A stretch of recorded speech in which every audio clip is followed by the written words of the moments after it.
Thank you everyone for gathering for the official opening of our campaign office.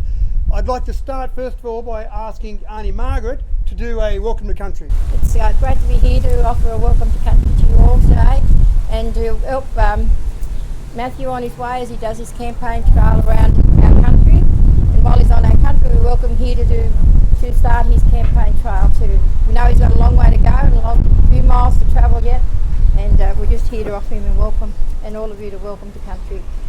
The land we're meeting on is Willow Raja country. That's Willow's the possum, that's our totem for this area.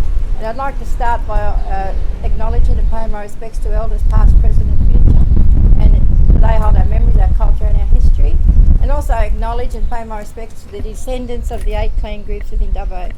And acknowledge we're on Willow Raja country today. And I'll just give you the traditional welcome. Yinagalambu, Gibrabangbu, Gawam Banadu Ninangi, Viradri Gunu and Bangu, Viradri Maini Gado, Nindugi Nini Yahahi.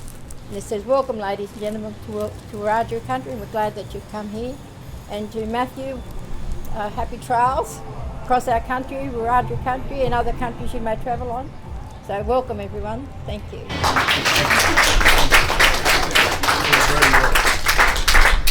Thank you, Aunty Marg, for those kind words. I appreciate that. There are only 2 former living members for the seat of Dubbo, and I've been very fortunate that both of those have agreed to come along and jointly open the campaign office. So I feel very privileged to have both of them here with us today. 23 years of experience between the 2 former members of Dubbo. And the first one I'd like to bring forward to give a short speech before we hand over some scissors is Dawn Fardell. Dawn Fardell was the independent member of Dubbo from 2004 to 2011. I served time on council with Dawn as well. Dawn was a councillor from 1999 to 2005. I only spent a little bit over a year with Dawn. I only got elected to council in 2004, and Dawn was the deputy mayor in my time on council when I first got on, from 2004 to 2005. So very privileged and very honoured to have Dawn come along as part of my campaign, and I certainly respect and take a lot of notice of the words that Dawn's told me over the time in terms of that independent process. So Dawn, I'd like to bring you forward and welcome you. Thanks, Dawn. Thank you, Matthew. It's a big step to step out of retirement for myself and probably John to come and do this today and to acknowledge another candidate. It's the first time I have done so, and also it's not the second time I've stood with John. I'll just let the light things here before we start. Many years ago, and Jane was only about 2 or 3, I lived in Fitzroy Street. I was asked by the women's Liberal group in Dubbo would I host my garden for a fundraiser, and that's the only fundraiser I ever had. John was there, and it was a wonderful experience to do that. So I'm not fundraising for myself, and here are John and I again today at the launch of another candidate, and I think that's marvellous that we're still here to be able to do that together. It takes a lot to endorse another candidate, and I've been going to a few of Matthew's meetings and then missed a few and then come back a few more that interested me, and I don't make up my mind hurriedly. And I've really got to know Matthew well, and I'm really encouraged by his commitment to the area he hopes to represent. I certainly will be supporting him in every way that I physically and mentally can, and I believe in him. There are people out there who will claim to be independent, but they're not. And I think Matthew is the true independent that we'll have standing for us in this area. Any more that might pop their hand up from now to then are sitting back, not really doing the hard work yet, and that worries me. I think they should be up and out there now. And also, if there's a couple that run, watch out for those preferences when people are voting. You'll find that they're preferencing somebody you may not want to get in as well. And I think it's very important. Your number 1 vote's the one we want to give to Matthew, and I certainly will be. And that number 2 is very important as well. And people don't realise just who's been making deals. I've been made aware of it myself a little bit lately, with different groups talking to me. All good people, but all with the intent of getting their person over the line for the sake of the party, and really not for the sake of Dubbo. And that's what I'm worried. It's got to be for the sake of the people around it, the area we live in. John and I are probably patting ourselves on the back here now. Both have worked very hard. John did it before the days they had an office even. It was very hard when John did it. I was much more fortunate than that and had a few little goodies that went with it to make life a bit easier. But it's still at times 100 hours a week, and I know that Matthew can put that time in. I know that. So if you're looking for independent, in this horse race, there's only one Winks, and that's Matthew. Thank you.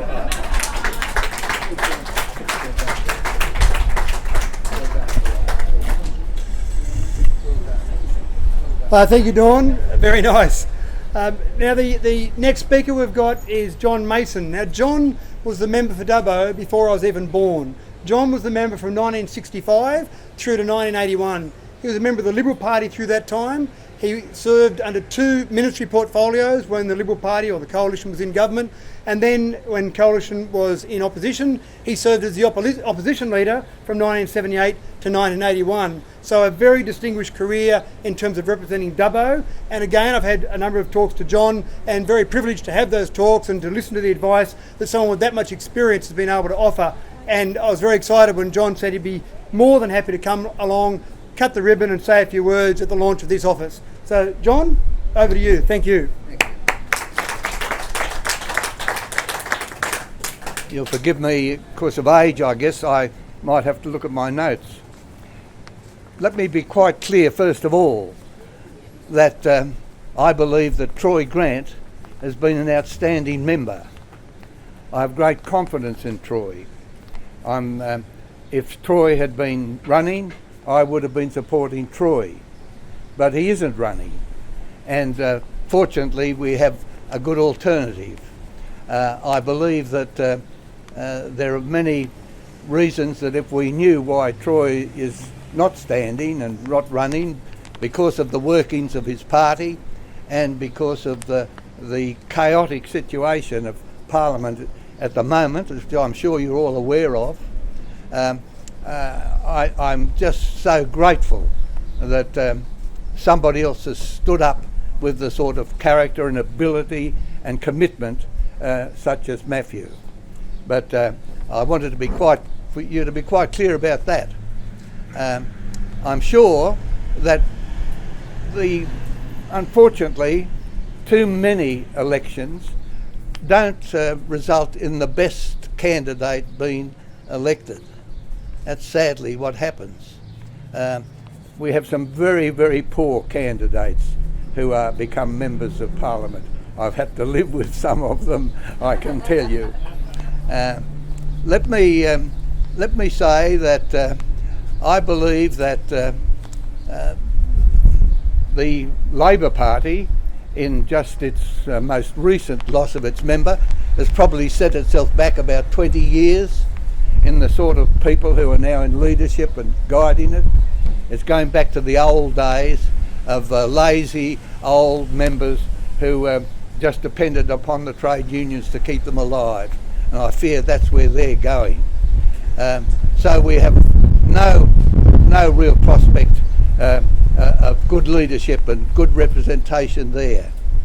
And so that brings us, of course, to the outstanding person that we are privileged to have, who's now standing and offering himself as a candidate.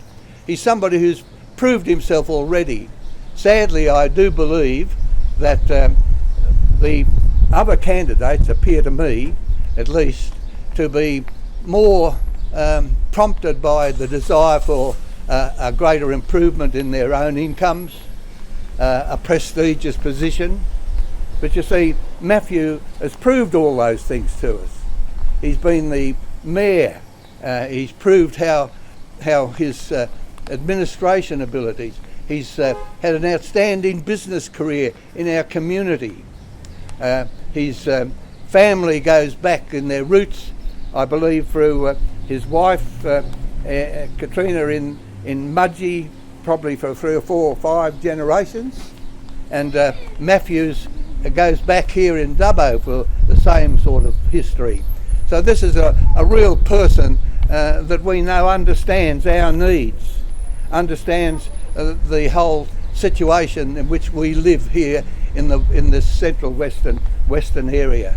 And so I think we're extremely fortunate that this man who's proved his independence, proved his ability, proved the skills that he has, is ready and willing to offer himself for this difficult task. I think my own view is that because of the chaos, particularly in the National Party, friends of mine who are on the selection committee at this recent pre-selection for the national candidate tell me that it was a sham that the man who was elected was just done by a group who'd coerced and done all sorts of things to get the numbers, and that a really outstanding country woman who absolutely excelled in what she said and presented was just passed over because some seem to think that his voice, perhaps, because his voice may be known. Well, I don't know what I think about that. I'm sure that with all the sadness of extremity that's coming into our parliamentary parties, and it's coming into them all, and that's causing division and anger, and that's why I think an independent voice is going to be very, very important in the next election. I do believe that Mathew, with his intelligence, his commitment, his experience in so many ways of life in our area and in business and in general life, I think he's going to be able to have a tremendous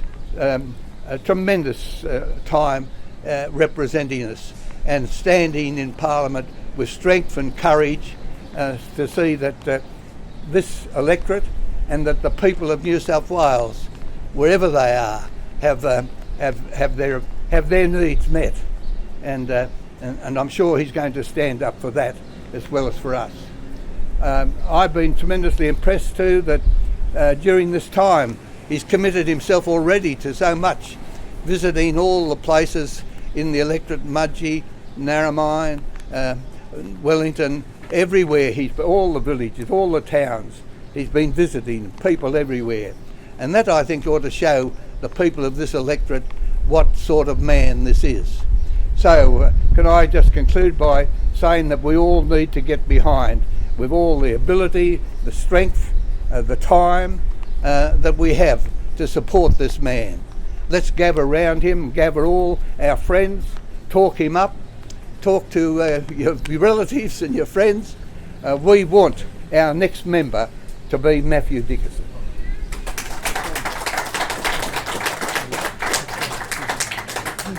Thank you, John. And it's incredibly, I feel incredibly honoured, but also a lot of pressure by having the kind words of two distinguished former members of Dubbo. But I certainly believe I'm up for that pressure, and I certainly feel like I've got the ability to deliver on all the faith that both Dawn and John have put in me.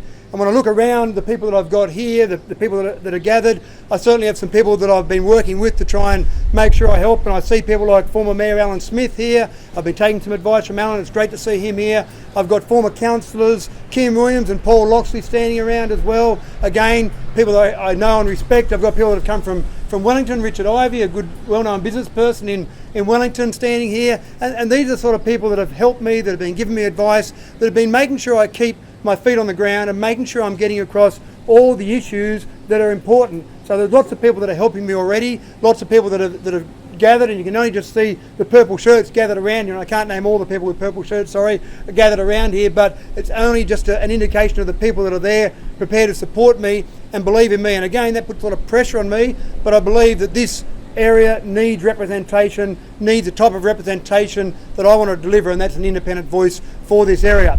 I will ask Dawn and John to cut a ribbon in a moment, but I've got one other minor thing to do. It just happens to be John Mason's birthday today. So, happy birthday to you, happy birthday to you, happy birthday dear John, happy birthday to you. Hip, hooray, hip, hooray, hip, hooray. Well done. Thank you very much. I hope that when I turn 100, Mathew's still our member. Thank you, John. And so I'll let Dawn and John cut the ribbon for the official opening of the Dubbo campaign office.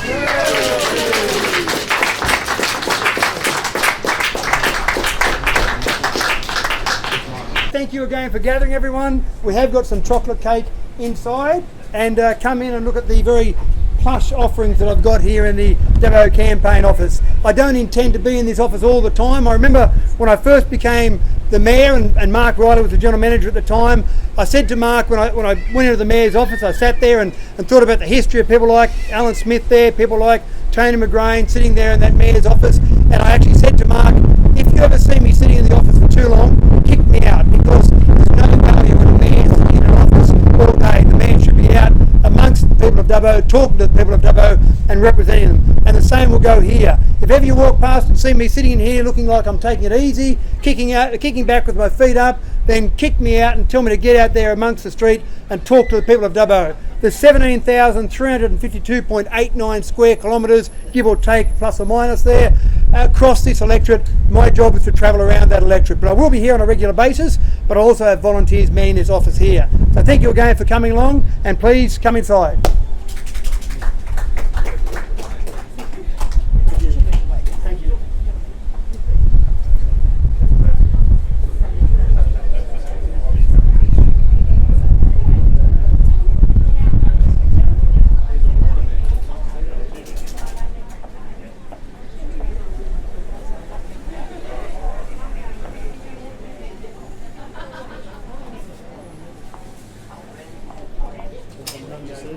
Let's do those and then trips out there.